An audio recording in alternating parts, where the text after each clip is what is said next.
فائزہ کافی زیادہ حیران ہے کہ آخر آئزل کی اس کے ساتھ اتنی دوستی کیوں ہونے جا رہی ہے، کیونکہ وہ جانتی ہے کہ آئزل اس کو بالکل بھی پسند نہیں کرتی۔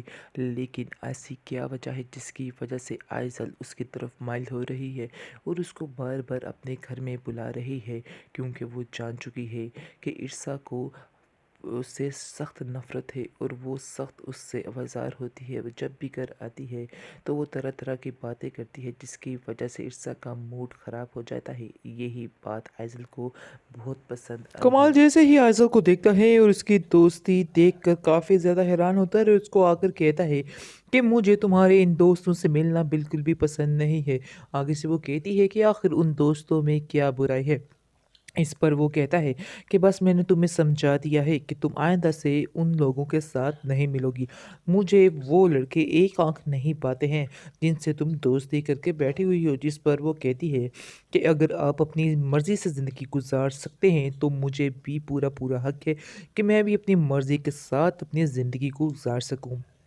اس لیے بہتر یہی ہوگا کہ آپ میرے معاملات میں دخل اندازی مت کریں، کیونکہ میں نے بھی آپ کے معاملات میں کبھی دخل اندازی کرنے کی کوشش نہیں کی ہے۔ اس لیے بہتر یہی ہے کہ ہم ایک دوسرے کے معاملات سے دور ہی رہیں تو ہی اچھا ہے، ورنہ کافی زیادہ مشکلات بڑھ سکی ہے اور آپ یہ بھی سمجھ لینا کہ میں آپ کو چھوڑ کر بھی جا سکتی ہوں۔ ارسا کمال سے کہتی ہے کہ آپ کو میری بات سننی ہی ہوگی، آپ کو یہ چیز جاننی ہی ہوگی کہ آئزل یعنی کہ آپ کی بیٹی جو ہے وہ مجھے کسی بھی طور پر ایکسیپٹ نہیں کر سکتی ہے، مجھے پسند نہیں کرتی ہے۔ یہ سارا ڈونگ رچاتی ہے آپ کے سامنے، پتہ نہیں آپ کو کب سمجھ آئے گی۔ لیکن فی الحال آپ دیکھیں گے کمال سر پکڑ کر بیٹھ جائے گا اور کہے گا کہ مجھے تم سے اس قسم کی کوئی بات نہیں کرنی ہے، کیونکہ ارسا ویسے تو جانتی ہے کہ اس کے پاس کوئی بھی ٹھکانہ نہیں ہے۔ اس لیے آپ دیکھیں گے کہ وہ صرف اور صرف خاموشی سے ہی سارا کچھ برداشت کرے گی، لیکن بار بار یہ بات ضرور کہے گی کہ آپ کی بیٹی آئزل مجھے پسند نہیں کرتی، وہ میرا اس گھر میں رہنا بالکل بھی پسند نہیں کرتی ہے، خاص طور پر آپ کی جو رشتہ دار آ چکی ہے وہ بھی اس کے ساتھ ملی ہوئی ہے اور مجھے کافی زیادہ باتیں سناتے ہیں اور مجھے بہت زیادہ پریشان کرتے ہیں۔ اس کے بعد کمال کہتا ہے کہ مجھے باجی سے تو اس طرح کی کوئی امید نہیں تھی، کیونکہ میں جانتا ہوں کہ وہ اس طرح کی تو ہے ہی نہیں۔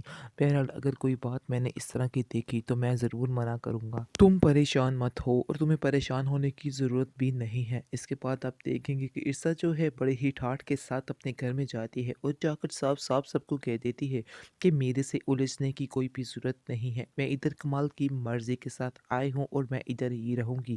اگر کسی کو میرا ادھر رہنا پسند نہیں تو وہ خود جا سکتا ہے۔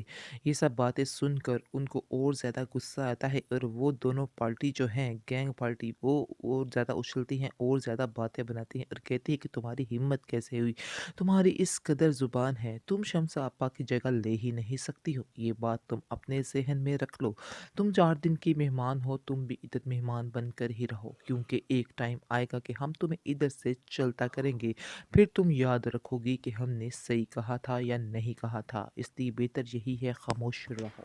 عرصہ کو ہر طرف مزید پریشانیوں نے گھیر رکھا ہے اور اس کو سمجھ نہیں آ رہی کہ آخر وہ اکیلی کیسے ان سب کا مقابلہ کرے گی، کیونکہ آپ دیکھے گا کہ آئزل نے اس کے مقابلے میں اپنی ایک رشتہ دار کو لا کھڑا کیا ہے عرصہ کے سامنے، تاکہ وہ عرصہ کو اس گھر سے اس کو نکالنے میں مدد کر سکے، کیونکہ وہ سمجھ چکی ہے کہ میں اکیلی ادھر کچھ بھی نہیں کر سکتی ہوں۔ بہت ہی کچھ چالاک عورت چاہیے جس کو اس نے منتخب کیا ہے۔ اس کے بعد آپ دیکھیں گے کہ اب عرصہ کافی زیادہ پریشان ہے اور وہ کمال سے کہے گی کہ آپ میری کوئی بات کا یقین نہیں کریں گے، مجھے ایسا کیوں لگتا ہے کہ جب بھی میں کوئی بات کرتی ہوں تو آپ میری بات پر توجہ نہیں دیتے ہیں بلکہ صرف اور صرف اپنی بیٹی کی ہی بات مانتے ہیں۔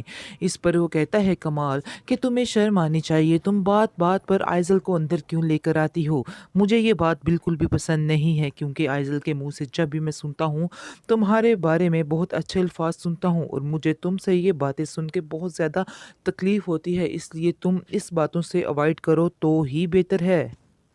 आइज़न ने अपने रिश्तेदार को बुलाकर काफ़ी ज़्यादा कहानी में ट्विस्ट डाल दिया है। यानी कि हर वक्त की अब चिल-चिल रहा करेगी और बात-बात पर अब ताने मिला करेंगे और बात-बात पर ईसा को बुरा-भला कहा जाएगा। लेकिन इस बात का ज़िक्र जो है वो नहीं कर पाएगी अभी फ़िलहाल कमाल से, क्योंकि कमाल अभी पूरी तरह से उसकी बात नहीं सुन रहा है। कहीं न कहीं वो भटक जाता है और अपनी बेटी की बात पर यकीन कर लेता है। लेकिन आइज़ल भी बड़ी ही चालाकी के साथ सारा खेल खेल रही है। अपने बाप के सामने तो वो काफ़ी होशियार बनती है और छोटी मामा कहकर पुकारती है। लेकिन पीछे से उसका वो हशर कर रही है कि बस क्या बोलूँ आपको, वैसे तो आप देख ही रहे हैं। इसके बाद अब देखेंगे मज़ीद ट्विस्ट आएगा जैसा कि उसकी रिश्तेदार आ चुकी है। अब देखिए दोनों मिलकर क्या प्लानिंग्स करते हैं। ईर्षा परेशान होती है और आइज़ल से कहती है कि आखिर तुम क्यों मेरे पीछे हाथ धोकर पड़ चुकी हो? तुम्हें शर्म आनी चाहिए, क्योंकि तुम अपने बाप के सामने तो मुझे छोटी मामा के नाम से पुकारती हो, लेकिन पीछे से मेरा ही बेड़ा गर्क कर रही हो। आखिर तुम क्यों मेरे पीछे कर रही हो? मैं जानती हूँ कि जो भी साजिशें हो रही हैं, ये सब कुछ तुम ही कर रही हो, इसलिए बेहतर यही होगा कि तुम्हें मुझसे दूर होना होगा, क्योंकि तुम मेरी ज़िंदगी में बहुत ज़्यादा ज़हर घोल रही हो।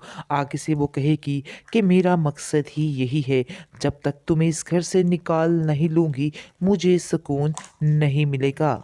ये बात अच्छे तरीके से समझ लो। कमाल ने ईर्षा को साफ साफ धमकी दे दी है और कह दिया है कि अगर तुम्हारा बाप इधर होता तो मैं तुम्हें कभी माफ़ नहीं करता, तुम्हें यहाँ से चलता करता, यानी कि तुम्हें यहाँ पे नहीं रहने देता।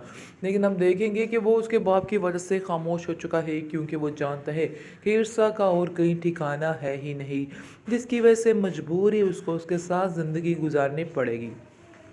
लेकिन जब उसको पता चल जाएगा कि वो जमशेद से मोहब्बत नहीं करती थी, फिर उसके दिल से सारे गिले शिकवे निकल जाएंगे। फ़िलहाल तो वो काफ़ी ज़्यादा डिप्रेस्ड है, उसको समझ नहीं आ रही है कि वो आखिर क्या करे।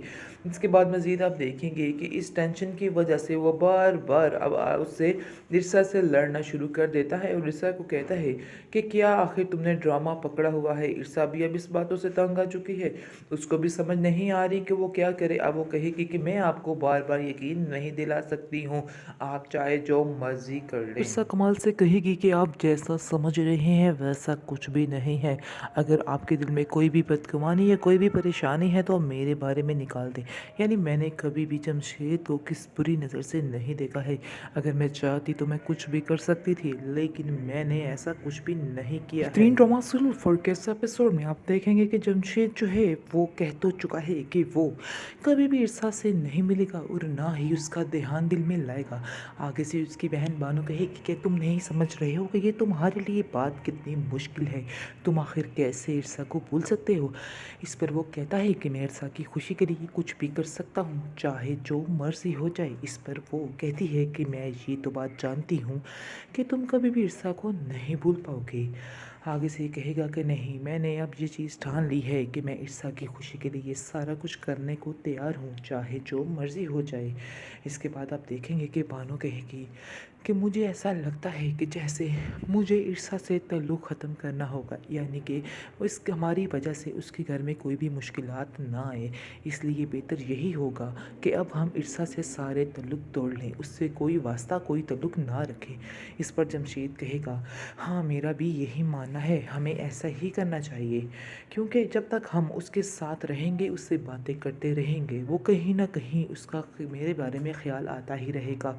इसलिए बेहतर यही है कि जितनी जल्दी हो सके ये काम हमें कर लेना चाहिए। और तुम भी अब ईर्षा से कोई बात ताल्लुक़ वास्ता मत रखना, अब हमें उसे भूलना ही होगा। इस पर उसकी माँ कहती है कि मैं ईर्षा को कभी माफ़ नहीं करूँगी जो कुछ उसने तुम्हारे साथ किया है। आगे से वो कहता है कि आप किस किस्म की बातें कर रही हैं, उसने आखिर क्या किया है, उसने तो कभी इस चीज़ का इजहार किया ही नहीं था जिसकी उसको सज़ा मिल रही है।